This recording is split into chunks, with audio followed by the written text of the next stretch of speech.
and most importantly in the country and the world. I'd like to ask Johnny to say a few words. He's the head of the whole thing. He's been there for a long time, probably the most respected man in sports. He's amazing, actually. Works very hard, and he's got the biggest event in the world coming right here to the United States. And a little, we did a little for Canada, we did a little for Mexico. We thought, see, I'm a good citizen. I said, let them have a little piece. So we gave a little to Canada, see how nice I am? And we gave a little bit to Mexico. And Johnny, please say a few words. Thank you, President. Great honor for me to be here with you today, President, Vice President, Excellencies. Fantastic to announce what you said, which is the final draw of the FIFA World Cup on the 5th of December here in the capital, in the Kennedy Center in Washington, D.C. at 12 noon sharp. It will be broadcast live all over the world. 1 billion viewers will watch it, and it will determine, of course, the match schedule, which 48 participating teams will play. You said it, 104 matches in 1 month, 104 Super Bowls. This is not just the biggest, the greatest event, not just a sports event, it's a social event as well, with a lot of emotion. We are uniting the world, Mr. President, uniting the world here in America, and we are very proud of that.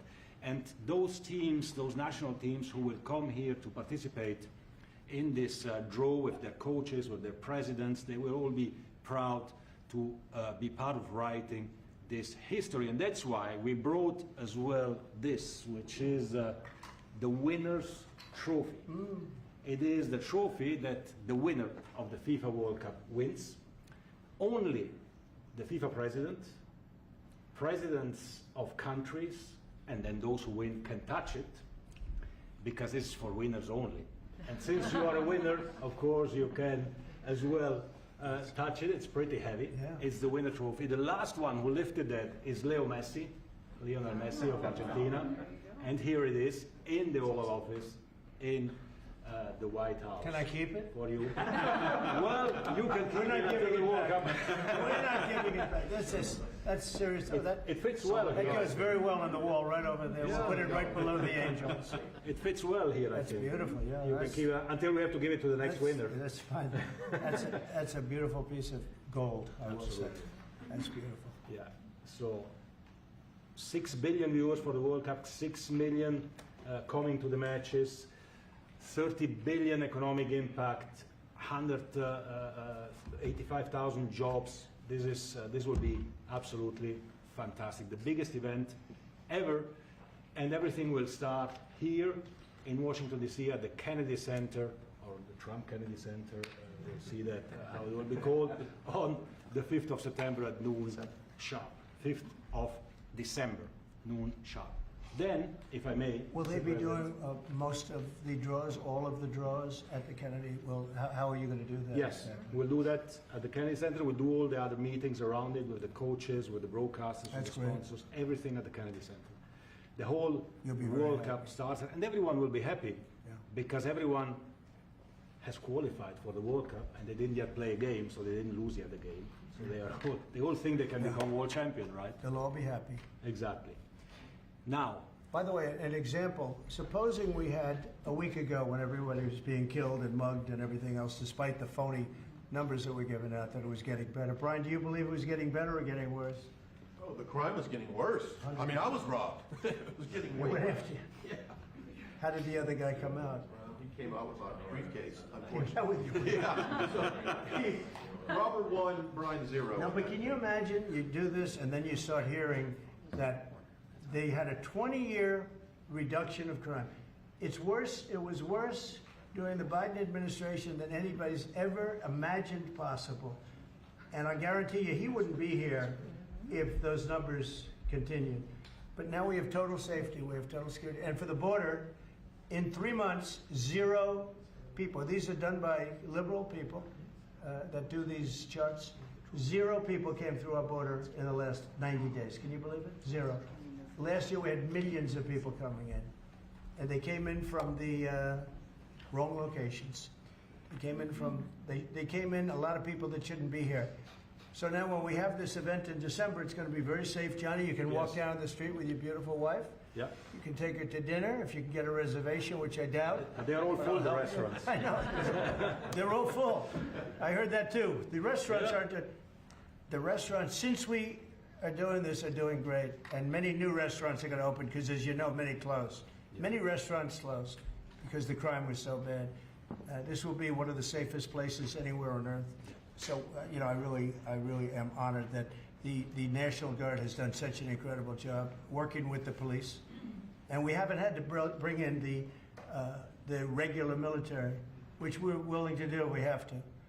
And after we do this, we'll go to another location and we'll make it safe also. We're going to make our country very safe. We're going to make our cities very, very safe. Chicago's a mess. You have an incompetent mayor, grossly incompetent. And we'll straighten that one out probably next. That'll be our next one after this. And it won't even be tough. And the people in Chicago, Mr. Vice President, are screaming for us to come. They're wearing red hats, just like this one. But they're wearing red hats.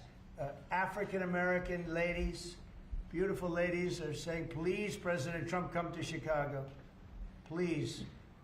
I did great with the black vote, as you know, and they want something to happen. So I think Chicago will be our next, and then we'll help with New York, and we're going to help with.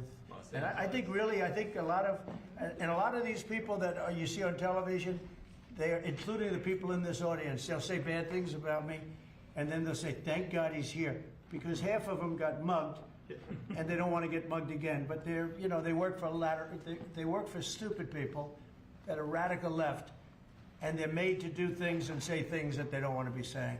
But the people right here are all happy because you're not going to be mugged in Washington, D.C. anymore. I just want to say Johnny's been my friend for a long time. He's an incredible guy, and we will lay out the red carpet. Andrew, you're going to be fantastic. Rick is going to be everything Rick ever touched has always worked out, and he's working with me on the Kennedy Center. And his very good friend was an actor on Broadway for 5 years, right? And I assume he's helping us a little bit, right? Yes.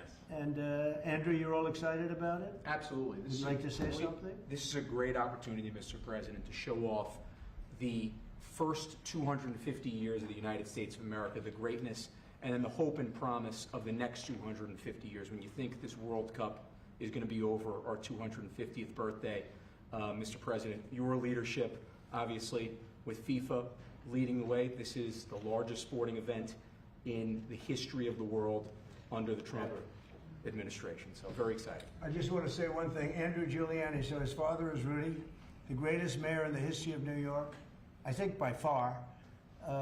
He took a ravaged city, a city that was really under siege. Probably most people thought it was going to survive. He turned it around. He was a great, great mayor.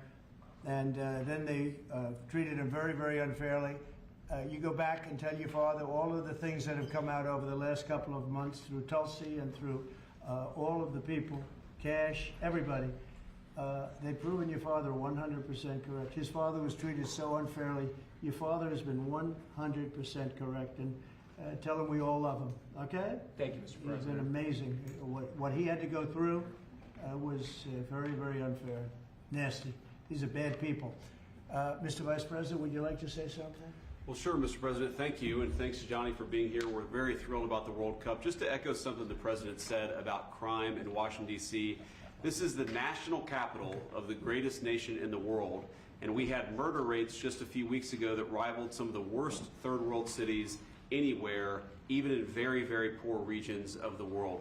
Why did we accept that? Why did we allow it to happen? We allowed it to happen because we had broken leadership in Washington, D.C., and unfortunately sitting behind the Resolute desk. What we have shown in just under 2 weeks of taking law enforcement seriously is that the American people can have their streets back if their leadership is willing to put in the time and the resources. Mr. President, you've shown in Washington, D.C. that we can have safe streets again. We've just got to have the political willpower to focus on the bad guys and to give the American people back their communities. We are focused on doing that thanks to the President's leadership. Thank you. And that's a really very small percentage. It's 2%, 3%, but that 2% and 3% wreaks just havoc throughout a community. People are petrified, and I notice a couple of the women in the back are shaking their head, yes, yes, yes. I won't report who you are because you'll end up losing your jobs, but it's true. It's amazing.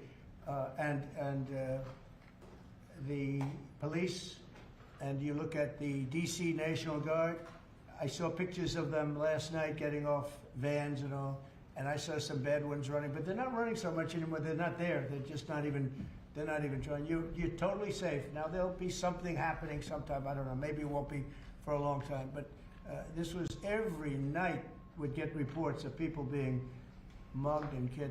There's one woman on television last night. She had a badly busted up nose, and she's, well, I like our streets the way they used to be, and she thinks it's going to happen like by doing nothing. And they say, what happened to your nose? She got slugged by a guy walking down the street. Slugged. Her nose will never be the same, I guarantee you, unless it takes a pretty good turn. She wasn't really for us. But she sort of said, well, maybe something has to happen. Before this happened to me, she got whacked. And I don't think she'll ever be the same. She almost became, she was a half a Trump fan, a woman that would have never been a Trump fan, but she was hit hard. It's not going to happen anymore.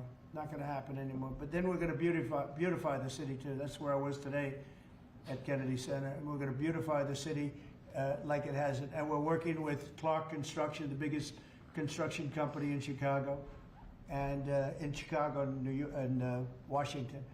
And the head of Clark is great. He's all over the world, actually, but Washington, I would say, is their home. That's where they do the best work, the biggest work, and they've been doing a fantastic job. So you're going to have a fantastic, clean, beautiful place. It's going to be better than it ever was before, literally better than it ever was before. We'll get it done very quickly, and I want to thank Clark because they're doing a lot of work in a lot of different locations, but they've been fantastic for getting us the right contractors and the people that can really do the job right.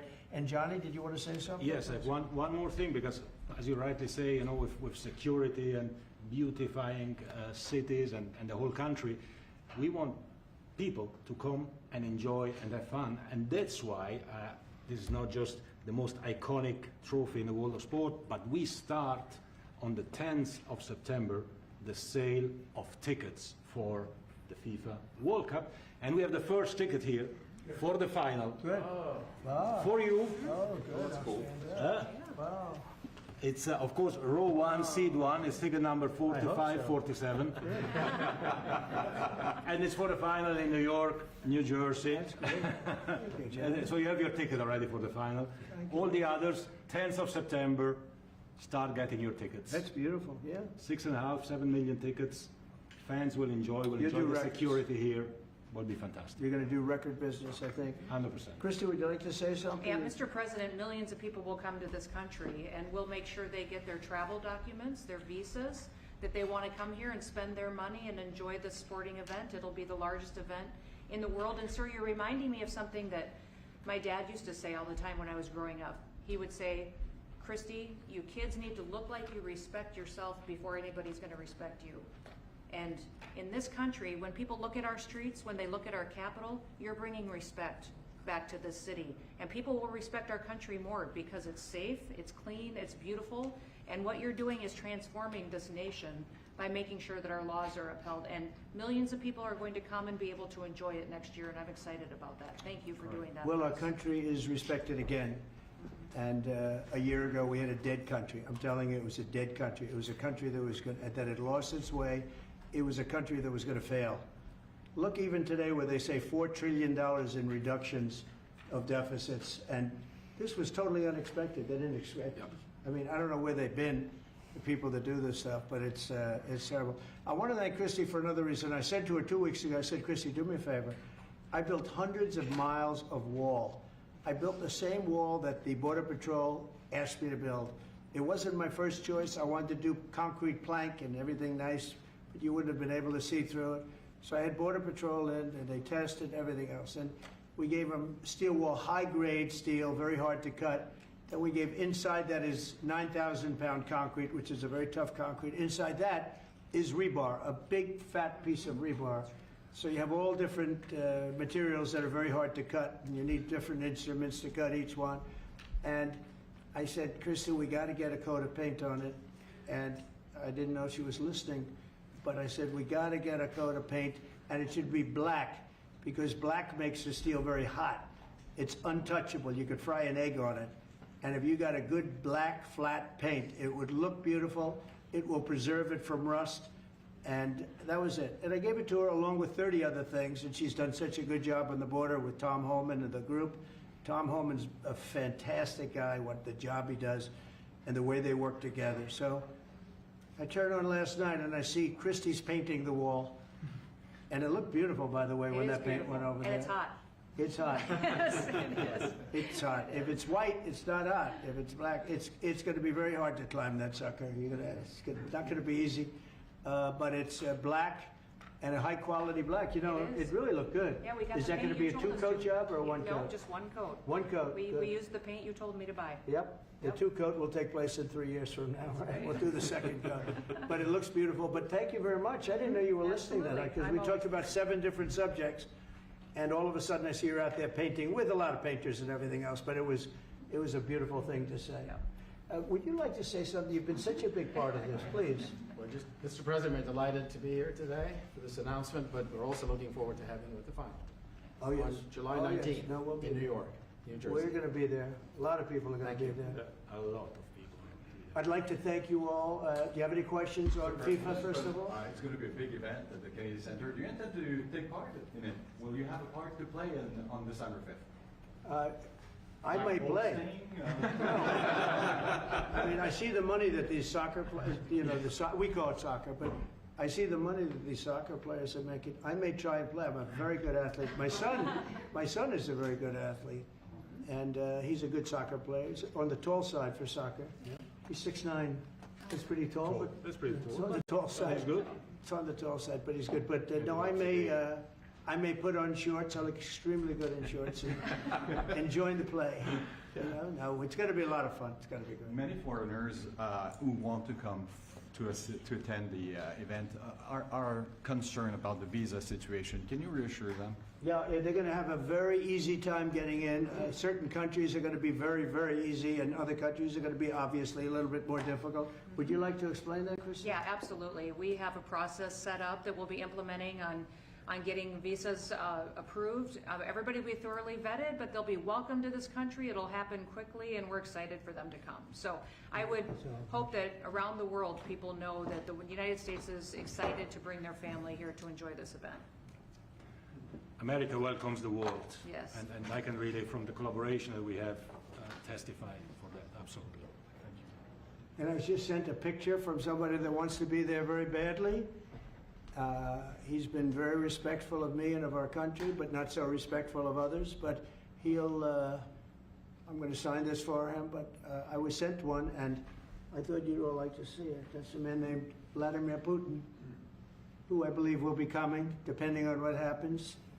He may be coming, and he may not, depending on what happens. We have a lot of things happening over the next couple of weeks. But I thought it was a nice picture of him. Okay of me, but nice of him.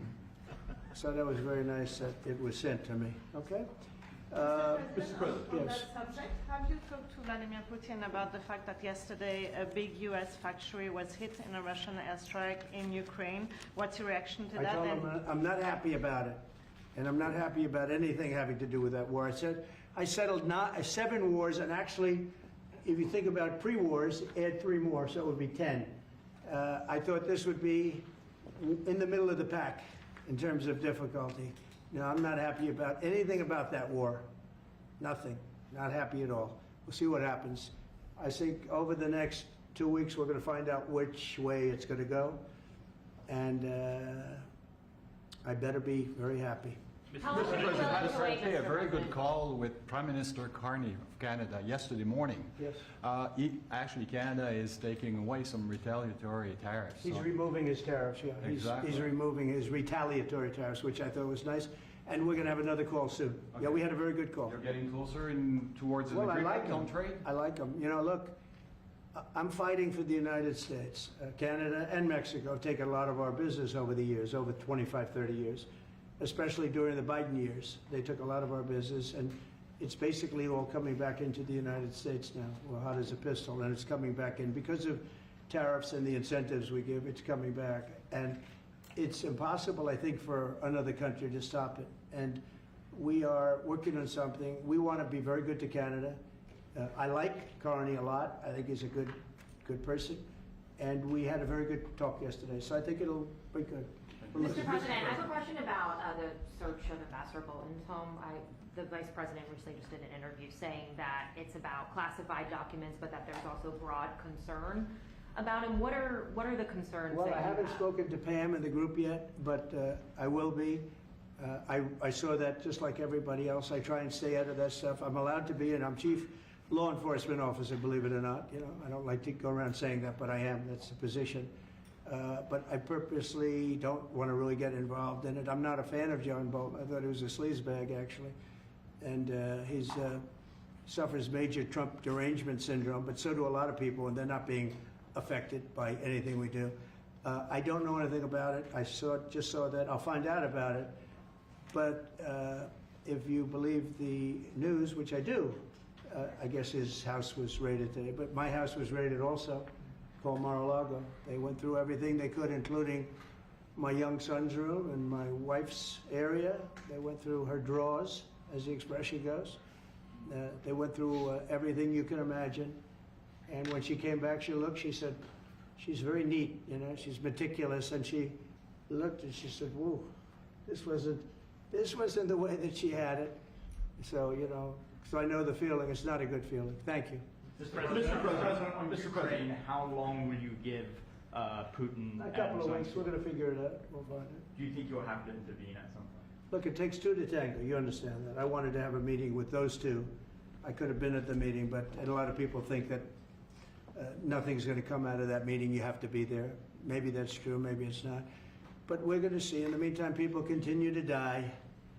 But I've solved 7 of them where they were in wars for 31, 35, and 37 years. We had 3 of them that were for more than 30 years, Johnny, and I got them solved. And we solved one that could have been a nuclear war with India and Pakistan. That was getting ready to be a nuclear war. I solved them all. And this one, I thought we would have had it done by now, but it's more different. There's a lot of anger, a lot of hatred. There's a tremendous amount of hatred there. So. But we'll see what happens. I think in 2 weeks we'll know which way I'm going. Because I'm going to go one way or the other.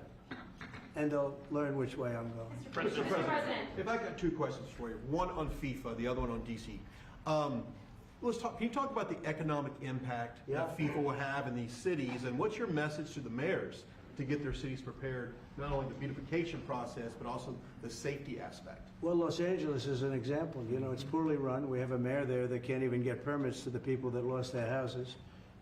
Lee Zeldin got every permit. The hardest permit is the federal permit. Within 20 days, every single permit was there for the people to build their houses. But people are writing us and they're saying they won't give us. The mayor is incompetent. The governor is incompetent. You know, Gavin, I know Gavin very well. He's an incompetent guy with a good line of bullshit. And he doesn't get the job done. And frankly, those people want to build their houses. It's terrible. They could have been built. Some of them could have been built already. But think of it, the federal government that has the most complex part, and it's the most complex environmental thing to do. We got it, everybody had it within 30 days. And they're not even close to getting their permits. And now they're talking about taking some of those sites and building low-income housing on them. These are high-end neighborhoods. And I'm all for low-income housing. I built a lot of low-income housing. I know all about 236. I know every program that there is in the government. I used every one of them. I know more about low-income housing than probably almost anybody. And it's great. It's fine. It's wonderful. But you don't build it in Pacific Palisades. You don't build it there, and you don't build it in the other areas that burned down. So they're talking about putting up low-income housing. And you talk about riots. They're going to have riots if that happens because you're taking the people's property away. They want to build their houses, and they're unable to get permits from the mayor and from the governor. And that's a terrible thing. But, and let me tell you, if I didn't send in the troops in Los Angeles, Johnny wouldn't be in Los Angeles. You wouldn't be having your World Cup there. I sent in the troops, and we kept it. And even the police commissioner, the sheriff and the police commissioner, they all said the same thing. They said, we could have never handled what was happening. You saw that, you were there. He said we could have never handled what was that. And then you hear Gavin Newsom, after it's all quelled, you hear Newsom get up and say, we could have done this for ourselves. No, they couldn't have. And if they could have, I wouldn't have taken the chance either. Okay, my second question is on crime prevention. Would you be open to expanding the national concealed carry to apply to D.C. like it does in other states like Texas? Yeah. Well, they have it in some states and they feel strongly about it. As you know, I'm in favor of it. People have to protect themselves. I'm a Second Amendment person, very simply. People have to be able to protect themselves. Especially like in Washington, you walk down the street, a guy comes up and slugs you. He's got a pistol in his hand. You can be tough, you can be in great shape, you can be a powerful person, or you can be a guy that weighs 100 pounds with a gun in your hand. Right. And I'll bet on the guy with the gun 100% of the time, right? And so you need protection. So I'm a Second Amendment person all the way. Yeah, please. President Trump, you said this morning that you were working with Congress to get $2 billion to help clean up DC. Have you had any conversations with Mike Johnson and John Thune about where they're going to get that money from? Which money? You said this morning that you're going to get $2 billion from Congress to help clean up Yeah, DC. I've spoken to Mike Johnson. I've spoken to John Thune, the Senate, the House, and I think it's going to be very easy to get. It's going to be not a lot of money. I wouldn't even know where to spend the number that you mentioned, but it's going to be money to beautify the city. Yeah, they're ready. Everybody wants to save D.C. In one way, it's the easiest. The violence was more than any other city in the country, actually, by far. It may have been more than any other city in the world. If you could think, we looked at some of the worst cities in the world, it was worse. And that's why it angers me to see the mayor saying about how they have it on the slide. Not on the slide, it was worse than ever. Yeah, we have no problem getting that money. That money will come out of Congress. I think it'll be even bipartisan. And is the plan? I mean, I would imagine Democrats would vote for that one. Is the plan to get it before the September 30 spending deadline on the Hill? Well, I don't know if there is a deadline, because if I declare a national emergency, which this was, that ends the deadline. So, I mean, I keep seeing about a 30-day deadline, of which we have 22 days left or something. But if I think we're in great shape here, that's one thing. But if I don't, I'm going to just say it's a national emergency. And if I have a national emergency, I can keep the troops there as long as I want.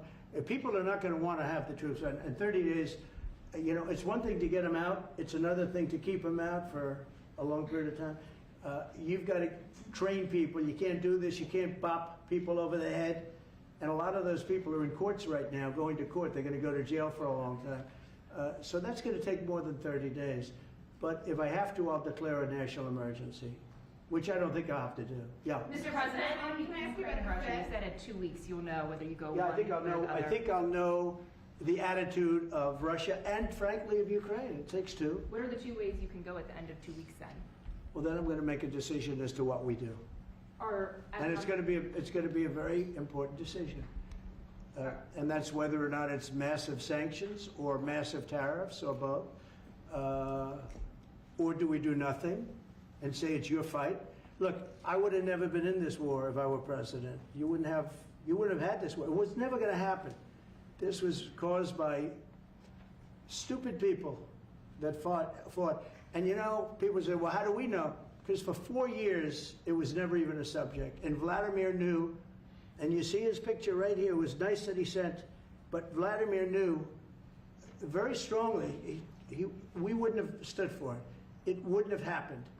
100% wouldn't have happened, but it did happen. And now they're losing from 5 to 7 young kids. Think of it, you're a parent and your son is leaving. He's Russian or he's Ukrainian. And he's leaving and they're waving goodbye. Nice, beautiful kid. Nice crew cut, all set. He wants to be a soldier. And goes there first week, he has his head blown off. And he's no different than you people, me. And it doesn't matter where. I mean, I solved a problem in the Congo that was vicious. Rwanda and the Congo, the Republic of the Congo. And they were fighting for 31 years, and it was machetes. People were getting their heads chopped off. That was going on for 31 years. I got it solved. You saw it. They came to the White House. We signed an agreement. It was amazing. People can't believe we got it done. I love to stop killing. I really do. People thought it would be just the opposite. Hillary Clinton said, oh, he'll get us into a war. No, I'm getting everybody else out of wars. Are you saying there's a real possibility then that you do nothing if Putin doesn't come to the table for a ceasefire or try to end the I'll see war? whose fault it is. If there are reasons why, I'll understand that. I know exactly what I'm doing. We're going to see whether or not they have a meeting. That'll be interesting to see. And if they don't, why didn't they have a meeting? Because I told them to have a meeting. But I'll know in 2 weeks what I'm going to do. I have pretty good ideas. Your Justice already. Department is also sending some of the Epstein files over to the House Oversight Committee today. That's okay. Are you in support of them I'm in releasing support all of of them? keeping it open. If they wanted to Innocent release, people shouldn't be hurt, but I'm in support of keeping it totally open. I couldn't care less. You got a lot of people that it could be mentioned in those files that don't deserve to be. You know, people, because he knew everybody in Palm Beach. I don't know anything about that, but I have said to Pam and everybody else, give them everything you can give them, because it's a Democrat hoax. It's just a hoax. The whole Epstein thing is a Democrat hoax. So we had the greatest 6 months, 7 months in the history of the presidency, and the Democrats don't know what to do, so they keep bringing up that stuff. But it affected them. Bill Clinton was on his plane and went to the island supposedly 28 times. I don't want to bring that up, frankly. You have Larry, whatever his name is, Summers, the head of Harvard, who was Jeffrey Epstein's best friend. Nobody ever talks about that. I mean, but I don't want to hurt Larry Summers, but he was best friends with Jeffrey Epstein. No, this is a Democratic hoax to try and get the significance of what we've done over the past 7 months. Nobody's ever seen anything like it. They say it's #1 in history. What we've done, including stopping 7 wars. I mean, just include that. And now you look at the stock market today. It's way up to start off with from where I took it. And this market was going to crash. If Joe Biden or Kamala were president, this market we would have had a crash like in 1929. You're not going to have that. It's only a question of how high is it going to go. You know, I had the strongest economy in the history of our country. And despite COVID, we had the strongest economy in the history of our country. And we're going to blow it away this time. I was always good at making a lot of money. And whether it was for myself or whether it was, I like doing it this way better. I mean, I like making it for the country. Our country's been ripped off by friend and foe, nations all over the world ripped off. And the friends have been much worse than the foes for the most part.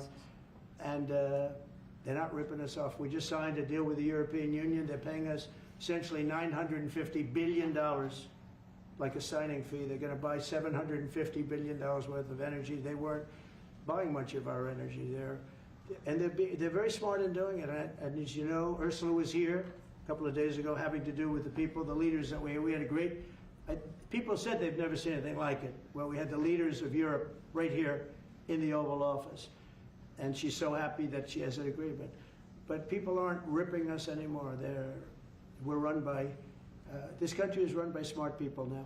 Mr. President, in Israel... Two questions. One is about Intel. There have been reports that you're considering taking a stake in Intel. Can you tell us About the 10%? About the 10%. Yeah, I met a man, he was a very nice man, and I called for his removal because I saw something by a man named Tom Cotton, a senator from Arkansas, who's a great guy, friend of mine, supporter of mine, big supporter, I'm a supporter of his too. And he wrote a pretty nasty story about the head of Intel. And I said, well, if that's right, he should resign. And he came in, he saw me, we talked for a while. I liked him a lot. I thought he was very good. I thought he was somewhat a victim, but you know, nobody's a total victim, I guess. And I said, you know what? I think the United States should be given 10% of Intel. And he said, I would consider that. I said, well, I'd like you to do that because Intel has been left behind, as you know, compared to Jensen and some of our friends, NVIDIA, some of the people and the people in, because Intel should have never been. Intel was the biggest, most powerful chip company in the world. And then they started leaving. And they started going to foreign countries, in particular Taiwan. And if we had a president that would have said, okay, you can go to Taiwan, but we're going to put a 100% tariff or a 200 or 300 or a 500% tariff, anybody that sells into the United States has to pay. They wouldn't have left. They would have never left, and we wouldn't have. So in the meantime, we had people that were, in some cases, good politicians that weren't good on trade. I loved that man, but he was not good on trade. I totally disagreed. He allowed the car industry to be taken out of this country. We lost 50% of our car industry.